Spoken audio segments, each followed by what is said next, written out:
Sa renommée est si grande qu'on vient de lui dédier une porte de Paris. Jacques Maillot.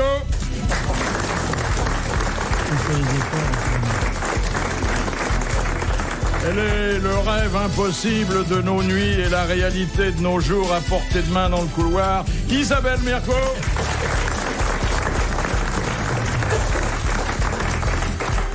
Adolescent, il donnait à ses parents d'énormes inquiétudes. Adulte, il a, paraît-il, bien tourné, surtout depuis qu'il fait du cinéma. Patrick Sébastien.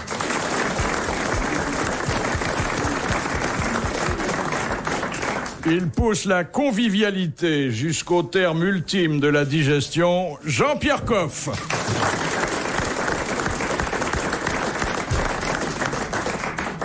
Déjà vedette de la radio, déjà vedette du cinéma, et maintenant vedette du box-office, c'est-à-dire dans les librairies, où il triomphe avec 2 livres, excusez du peu, Jean-Yann.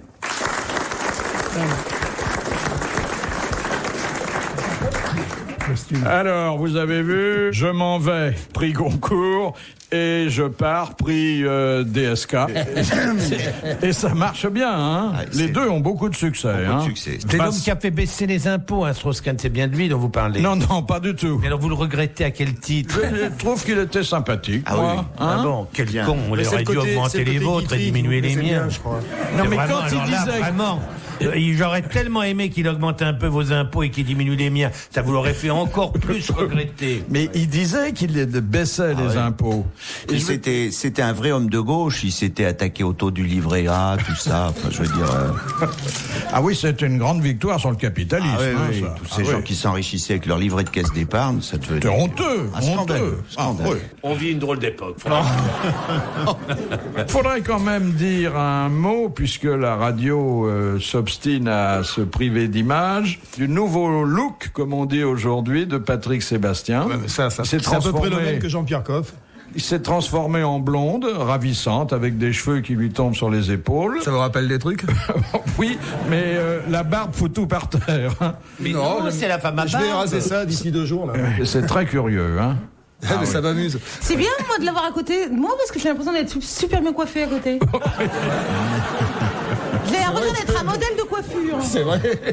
C'est sûr, moi, ça me. Non, mais moi, j'aime bien, moi.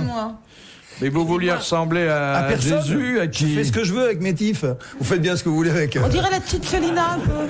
Ils ont été rallongés. Ouais, c'est des Et rallonges. comment c'est fait? Ah, c'est des rallonges. Bah ouais, c'est des rallonges. C'est pour ça que ça a l'air. Ah, c'est des rallonges. Et comment c'est fait ça? On dirait des poupées de porcelaine. Moi, c'est peu. Je peux pas y espérer. Non, il faut pas déjà avoir des cheveux un peu longs, il faut déjà avoir des cheveux. Déjà. Si t'as pas de cheveux, tu peux pas. Il faut les attacher quelque part. Je trouve extrêmement savoureux que ce soit Yann qui se foute de moi. Et de ma Jean, il en a plus que toi, quand même. Il faut déjà en avoir au départ.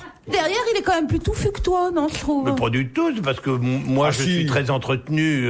J'ai un système pileux qui est très entretenu. Lui fait ça lui-même. Moi, je fais faire ça par des coiffeurs. Mais c'est des vrais cheveux qu'on fait accrocher. Ouais, alors justement, je sais pas à qui c'est ça.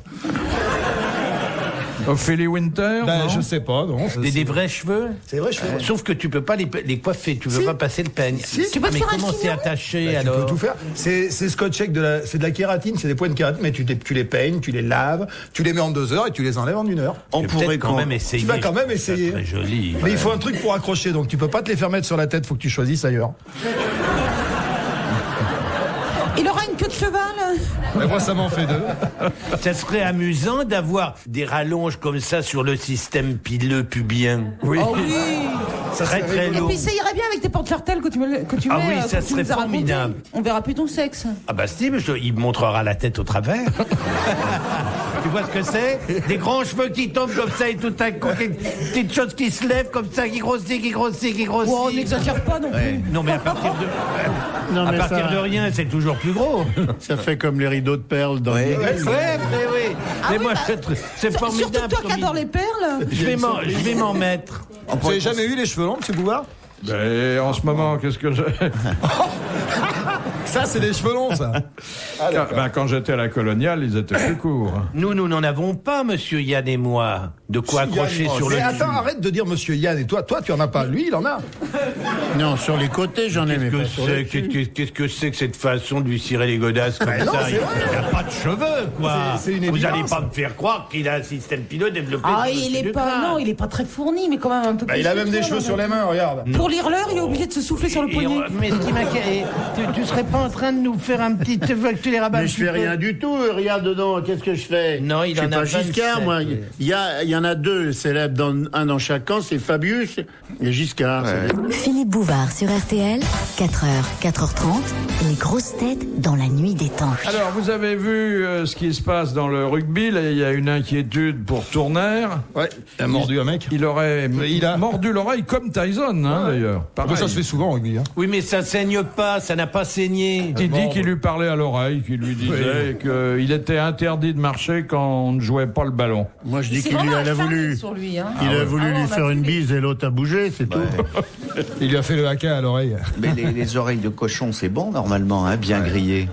Mais le règlement ne prévoit pas ça. Et il le paraît. règlement, le rugby, c'est un sport de combat, donc Y a pas c'est de pas que tout règlement. est permis, mais tu peux tout faire sous une mêlée.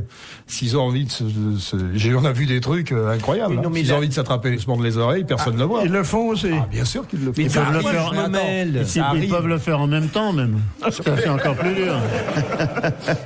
Mais pourquoi est-ce qu'ils ont dénoncé? Personne n'a gueulé. Le type. Non, ça s'est vu à Ça s'est vu à l'image. Et alors, le type. Enfin, peut-être qu'il lui parle à l'oreille, effectivement, on voit pas bien, on voit pas les dents. Et le morts. mordu a pas porté plainte. Le mordu n'a rien dit. Rien. Il était peut-être très content, le mordu. Sa femme lui mord pas l'oreille, il se fait mordre l'oreille par un copain, c'est pas gênant, hein. D'ailleurs, il a pas mordu, il lui a mis la langue délicatement dans l'oreille. Oh, bah alors. Bah, et si Non, une fois mais qu'on ça, est allongé c'est dans le- l'herbe, on n'en profite pas. Hein. C'est le syndrome de Strauss-Kahn où maintenant tout le monde s'accuse avant d'être accusé. Vous comprenez ? Alors, vous allez tous à Cardiff, bien sûr. Oh, bah, j'y vais pas, je prends pas l'avion, mais je vais regarder ça avec plaisir. Vous n'y serez pas? Ben, la dernière fois que je l'ai pris, c'était pour aller à Cardiff, c'était pour quand on était champion d'Europe. Mais autrement, j'y tiens pas du tout. Non, je vais regarder ça à la télé. Ouais. Mais il y a le train pour Parce aller. que là-bas. je suis claustro en avion. Je prends Vous pas avez l'avion. peur de l'avion? Et vous, moquez-vous de moi, c'est pareil. Vous faites Paris-Cannes en train. Non, mais je suis claustro. Hein. Je suis pas le seul. Hein. Non, je vais regarder ça à la télé avec un grand plaisir parce que ce qu'ils ont fait. Pourquoi tu vas pas en Pourquoi tu vas pas en automobile ? bateau? Mais ça te rend pas claustro de rester Bien dans ta que- chambre devant la télé enfermé Non, parce que je peux sortir. Le problème des gens claustrophobes, c'est que, par exemple, je prends pratiquement plus les ascenseurs. Et en voiture ? Mais tu peux sortir tout de suite. Non, mais en voiture, si tu passes le choix pas, si de- tu Ah non, prends à le 200 à machin, l'heure, tu le peux pas ferryboat, sortir. là, pour aller en Ah non, c'est Angleterre. pareil, je suis enfermé dans un truc. Bah, ici, t'es pas claustro, pourtant, c'est une. Non, ici, parce c'est que on dirait une casse-batte, ici. le problème des claustrophobes, c'est que tu peux ouvrir la porte et sortir au moment où tu veux. Et Vous tu le te retrouves croyez, dans un mais en endroit- fait, tout Mais est c'est vrai. bouclé pendant l'émission. Hein Non, mais vous vous marrez, mais je vous promets, je sais pas s'il y en a dans la salle, mais les gens il y en a.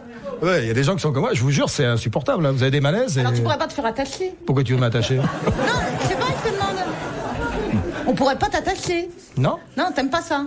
Attaché Non. Non, c'est juste une question, je demande. Non, D'accord. j'ai aucun problème de ce que Et je toi, t'aimes bien ? Bah si je peux atteindre la porte, oui.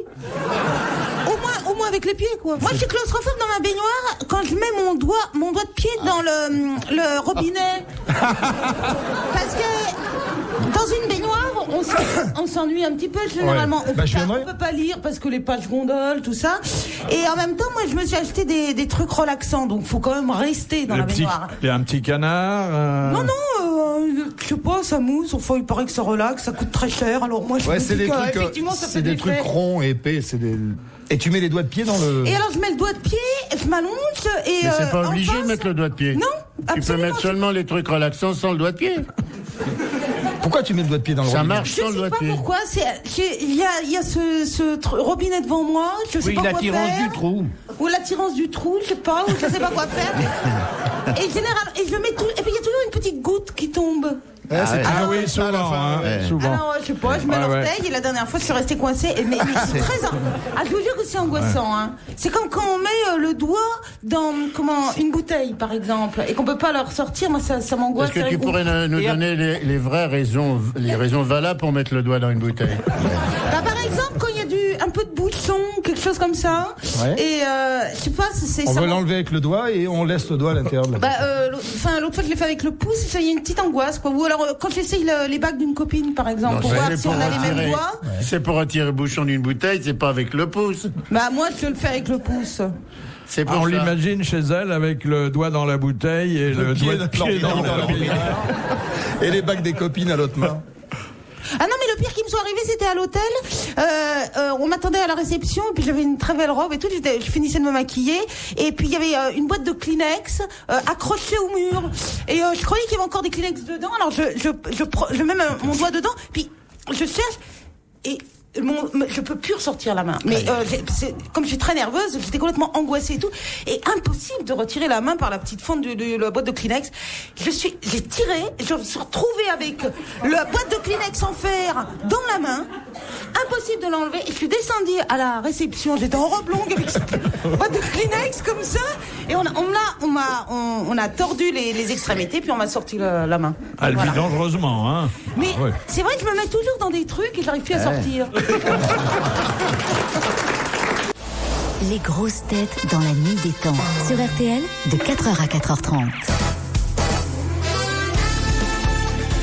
Allez, on retrouve les grosses têtes dans la nuit des temps et je vous propose cette émission du 3 novembre 1999. Philippe Bouvard accueillait Jean-Yann, Isabelle Mergo, Patrick Sébastien et Jean-Pierre Coff. Première citation de Madame Daligan qui a dit « Je voudrais bien savoir pourquoi les médecins vous demandent toujours une cuillère et jamais une fourchette pour vous regarder le fond de la gorge alors qu'ils ne se servent que du Et manche. » c'est vrai ça. C'est vrai, hein? Ah, exact. C'est pour pas se blesser eux.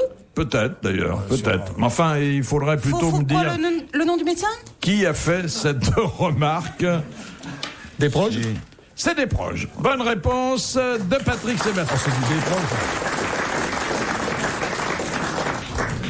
Quelques séquelles de la Toussaint, de la fête des morts. D'abord, les cimetières virtuels sur Internet. Vous êtes au courant? Plus que ça, même. Vous avez votre caveau là-dessus? Non, mais je m'y intéresse beaucoup. Alors, comment ça se passe? Ben, ça se passe que vous avez une tombe sur le net.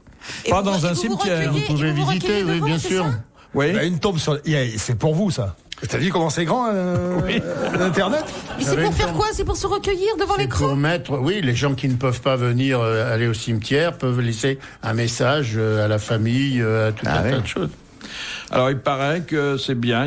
On peut avoir des enregistrements de la voix du défunt. Oui, parce que c'est une tombe virtuelle, donc vous y mettez ce que vous voulez. Vous pouvez mettre les photos des gens qui sont morts, vous pouvez mettre... C'est-à-dire, t'as quelqu'un qui meurt dans ta famille, tu veux faire plaisir à tes copains, tu mets sur Internet les photos, la vie du mec. Tu dessines des fleurs, ça te coûte moins cher. Et les gens peuvent consulter ce site et connaissent tout du mouru. On peut jeter la poignée de terre contre l'Internet, comme ça. Est-ce que Monsieur Paul est sur Internet avec sa bouteille en photo? Pourquoi vous parlez Monsieur toujours Paul. de Monsieur Paul, qui n'est pas un exemple pour la jeunesse, hein? Qui, monsieur Ah ouais, il roulait déjà à tombeau ouvert de son vivant. C'est normal qu'il ait... Alors, au Mexique, la fête des morts est une vraie fête. Et là, peut-être devrait-on s'inspirer de ce rituel. La légende veut que le dieu de la mort ouvre les portes du paradis afin que les défunts puissent aller visiter leurs proches un jour par an. Oh, mais il y en a des temps que je ne veux pas revoir, moi. Oh là là, ils sont très bien où ils sont. Et alors ils viennent Ils viennent un jour par mois, alors qu'en Corse, ils viennent que pour les élections. Et alors ils les voient, les autres. Et uniquement au deuxième tour. Hein. Un jour par mois, ils viennent. Non, un jour par an. Ah bon? À ce moment-là, ça devient une vraie fête et la famille vient casser la dalle sur la tombe du défunt. Ah bah oui, c'est le cas Ah, de faut le se dire. déplacer, le défunt ne vient pas. Si, mais il est censé être pas loin. Son âme revient dans le Voilà. corps qui se trouve sous la dalle. Non, Oui. qui a cassé la dalle, vous voulez dire manger ou la dalle, vraiment? Oui. Non, il ça vient veut de se dire rincer manger. la dalle, c'est-à-dire il picole. Voilà. Et il y a sur la tombe des nourritures choisies qui sont... Des McDo, des choses comme ça. Non, c'est beaucoup La plus viande raffiné. froide Raffiné. Oui, Tu t'achètes de viande froide? avec une bière, Avec oui. mayonnaise? Le défunt n'amène jamais rien, lui, de l'au-delà. Ça serait une occasion pour savoir... Il qu'est-ce amène qu'on les mange. verres. Qu'est-ce qu'on va manger, là-bas?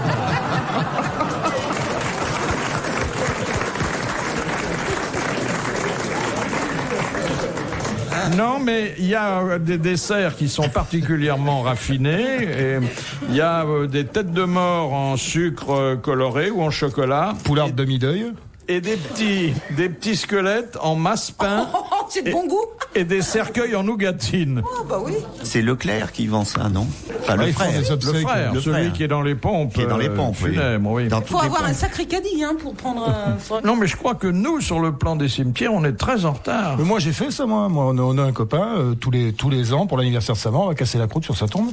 Sur sa tombe, vraiment? Ouais, sur sa tombe, vraiment. Et en cadeau, au lieu d'apporter des fleurs, on lui apporte des tickets de millionnaire à gratter. Il y a un truc qui m'a toujours fasciné, c'est que chaque année, on ne le fête pas, mais on passe par le jour de sa mort et on ne sait pas lequel c'est et on oublie de le fêter. Ah oui, c'est vrai. Hein. Et on ne sait pas, mais ça m'a toujours fasciné cette histoire. Moi. Je me suis dit, putain, on pourrait faire. Chaque année, on passe par le jour de sa mort, le jour anniversaire de sa mort, on y passe, mais on sait pas. C'est une remarque intéressante, c'est comme pourquoi y a-t-il autant de gens à l'enterrement des grands hommes et si peu de gens qui assistent à leur naissance? C'est vrai. Oui, c'est vrai. Eh oui. Ouais, c'est vrai. Il n'y a aucun bébé au Panthéon, par exemple.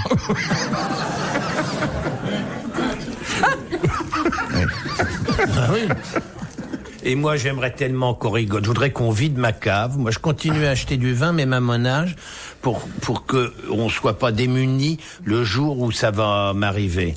Je trouverais ça formidable qu'on ouvre des boîtes de conserve, qu'on rigole. T'as des boîtes de conserve chez toi? Ah, mais quelle horreur! Que tu fais réchauffer au micro-ondes? Oh là là, ça y est, il a tout dit, c'est trahi. Et t'as de qui ravi? Elles sont consignées, tes bouteilles de Pénin? Et il y a tout des petites étoiles autour du goulot? Voilà, et c'est vraiment le personnage est là dans son intégralité intacte. Elle croit que les conserves c'est que de la merde, le vin ça ne peut être que de la cochonnerie et du kiravi. Mais on ne vit pas tous comme toi, ma chérie. Il y a des gens qui font des conserves très convenables, le foie gras en boîte, les sardines, plus ils vieillissent, plus on les retourne, meilleures elles sont. Voilà à quoi on pense quand on a une petite idée généreuse pour ses amis le jour où on va claquer. Je leur fais rentrer du très bon vin pour que ce soit extrêmement joyeux. Bon, ils vont pas être déçus. Moi, ça m'amuserait vraiment que les gens fassent la bringue, rigolent, se marrent.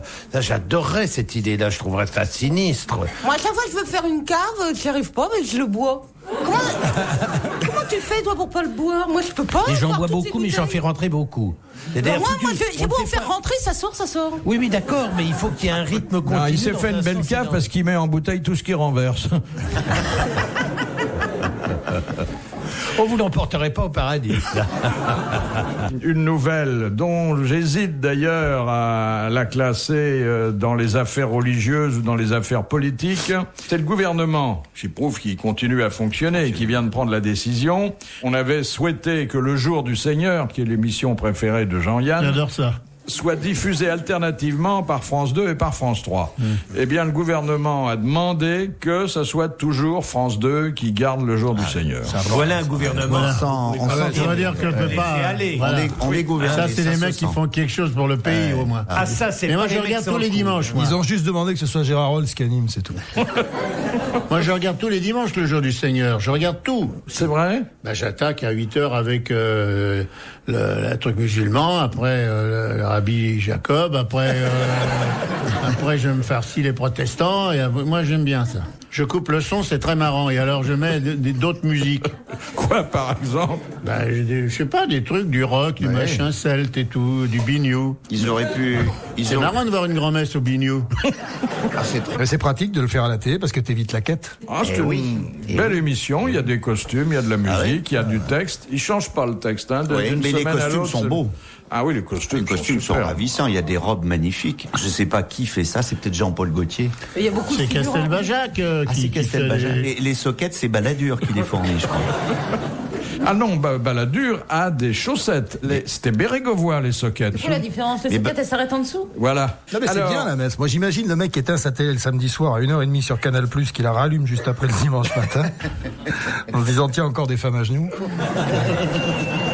Retrouvez les grosses têtes dans la nuit des temps sur RTL.fr.